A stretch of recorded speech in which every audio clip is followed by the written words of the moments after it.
যদি তোমালোকে এটা ৱাইফাই স্মাৰ্ট নেট কেমেৰা বা ৱাইফাই কেমেৰা বা IP কেমেৰা ল'ব বিচাৰি আছা তেতিয়াহ'লে তোমালোকে এই ভিডিঅ'টো কমপ্লিটলি চোৱা। এই ভিডিঅ'টো চাই তোমালোকে জানিব পাৰিবা যে মই কি ৱাইফাই কেমেৰা ইউজ কৰোঁ আৰু লগতে এই ৱাইফাই কেমেৰাটোৰ ফিচাৰ কেনেকুৱা আৰু লগতে তোমালোকে জানিব পাৰিবা এই ৱাইফাই কেমেৰাটো কেনেদৰে আমি মোবাইলত আৰু লেপটপত ইনষ্টল কৰি আমি ৱাইফাই জৰিয়তে যিবিলাক ভিজুৱেল থাকে সেইবিলাক কেনেকৈ চাব পাৰোঁ। তো স্বাগতম জনাইছোঁ BNP আনপ্লাগৰ এটা নতুন ভিডিঅ'লৈকে।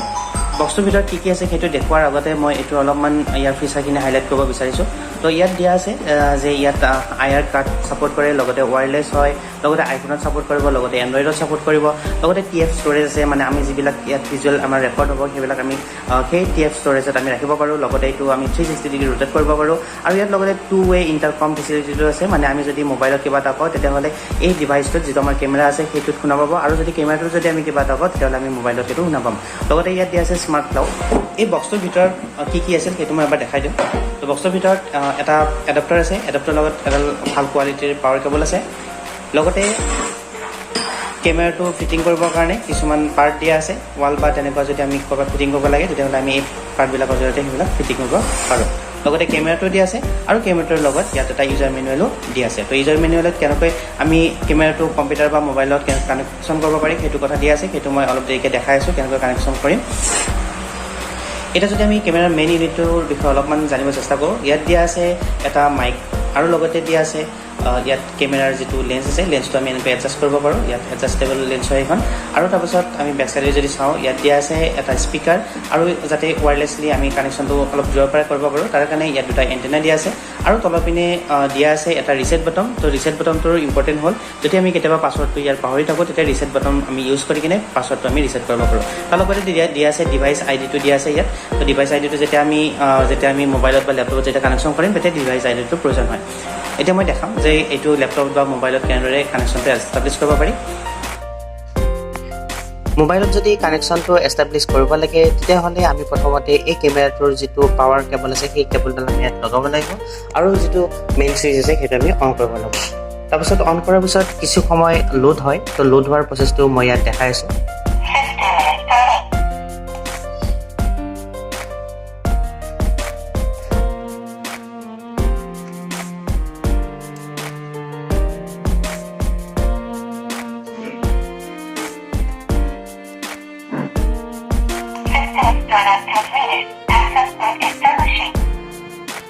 যেতিয়া লোডিং কমপ্লিট হোৱাৰ পাছত আমি মোবাইলত এটা এপ এটা ইনষ্টল কৰি ল'ব লাগিব। তো এপটোৰ নাম হ'ল V380 Pro। তো এই এপটো আমি ইনষ্টল কৰিম। তো মোৰ তাত অলৰেডি ইনষ্টল হৈ আছে। তো ইনষ্টল হোৱাৰ পাছত আমি হটস্পটত মানে এইটো এটা হটস্পট প্ৰভাইড কৰে কেমেৰাটোৱে, সেই হটস্পটটোত আমি লিংক কৰি ল'ব লাগিব। তো লিংক কৰিবৰ কাৰণে ইয়াত আহি যাব।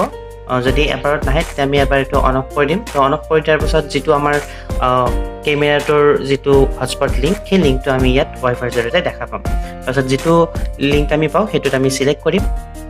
চিলেক্ট কৰাৰ পিছত আমি ইয়াত যদি দেখা পাওঁ যে কানেক্টেড হয়, কানেক্টেড হোৱাৰ পিছত যিটো এপ আমি ইনষ্টল কৰিছিলোঁ V380 Pro সেই এপটো আমি অ'পেন কৰিম। তো এপটো অ'পেন কৰাৰ পিছত ইয়াত আমি এগ্ৰিড চিলেক্ট কৰিম। এগ্ৰিড চিলেক্ট কৰাৰ পিছত ইয়াত আমি কনফাৰ্মত অ'কে কৰিম। তাৰপাছত যিখিনি ইয়াত এলাউ কৰিব দিয়ে সেইখিনি এলাউ কৰিম।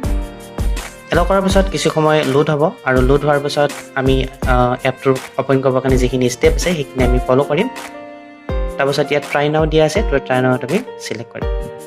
ট্ৰাই নাও চিলেক্ট কৰাৰ পিছত ইয়াত আমাৰ অপশ্যন আছে লগ ইন ৰেজিষ্টাৰ আৰু ওপৰৰ পিনে এটা আছে ট্ৰাই উইদাউট এন একাউণ্ট। তো আমি ট্ৰাই উইদাউট এন একাউণ্টত চিলেক্ট কৰিম।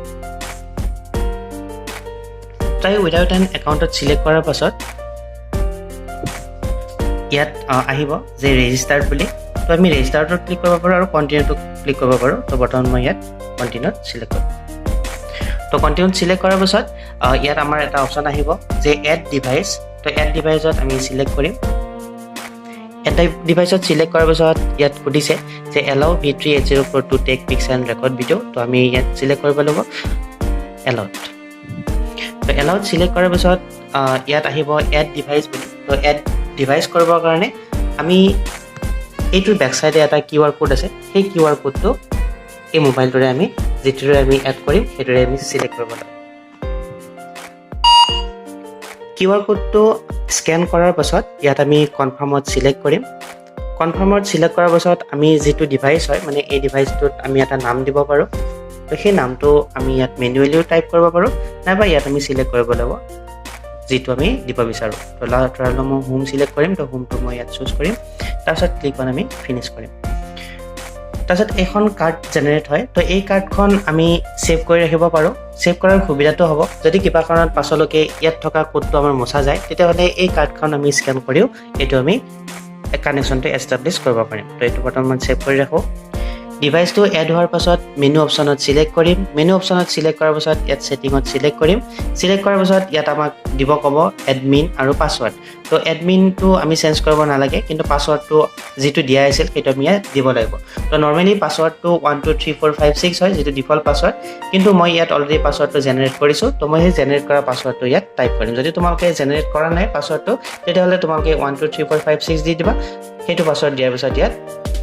কনফাৰ্ম ক্লিক কৰিবা তেতিয়া এইটো কানেকশ্যনটো এষ্টাব্লিছ হৈ যাব তাৰপিছত ইয়াত বেক কৰিম বেক কৰাৰ পিছত এইটো যদি আমি চিলেক্ট কৰোঁ চিলেক্ট কৰাৰ পিছত আমি যিটো ইয়াৰ পৰাই যিটো ভিডিঅ'ত আহিব ইয়াত আমি দেখা পাম তো ইয়াত দেখিছোঁ আৰু এইটো কণ্ট্ৰল কৰিবৰ কাৰণে এইকেইটা অপশ্যন দিয়া আছে তো ওপৰৰ ফালে চাব লাগে ওপৰৰ ফালে তলৰ ফালে চাব লাগে তলৰ ফালে লেফ্ট ৰাইট যিফালে আমি চাব বিচাৰোঁ তেনেকৈ আমি অপশ্যনটো ইউজ কৰি কিনে চাব পাৰোঁ যেনেকৈ আমি এইটো যেতিয়া আমি ইউজ কৰোঁ তো ৰিম'টলি মানে ধুনীয়াকৈ এইটো আমি এডজাষ্ট কৰিব পাৰোঁ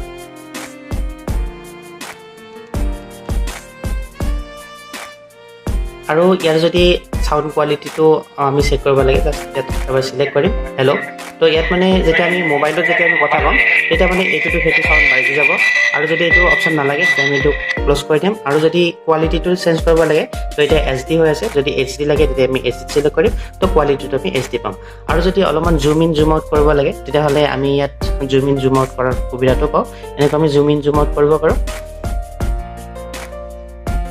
আশা কৰোঁ তোমালোকে ভিডিঅ'টো চাই তোমালোকে মোবাইলত এই কেমেৰাটো কানেকশ্যন এষ্টাব্লিছ কৰিব পাৰিবা যদি তোমালোকে ভিডিঅ'টো চাই ভাল পাইছা আৰু যদি তোমালোকে এই ভিডিঅ'টোৰ পৰা অলপ হ'লেও সুবিধা পাইছা তেতিয়াহ'লে এই ভিডিঅ'টো লাইক কৰিলে হ'ল আৰু যদি এনেকুৱা ইনফৰ্মেটিভ ভিডিঅ' তোমালোকে পাছলৈকে চাই থাকিব বিচাৰে তেনেহ'লে মোৰ চেনেলটো ছাবস্ক্ৰাইব কৰিলে হ'ল ধন্যবাদ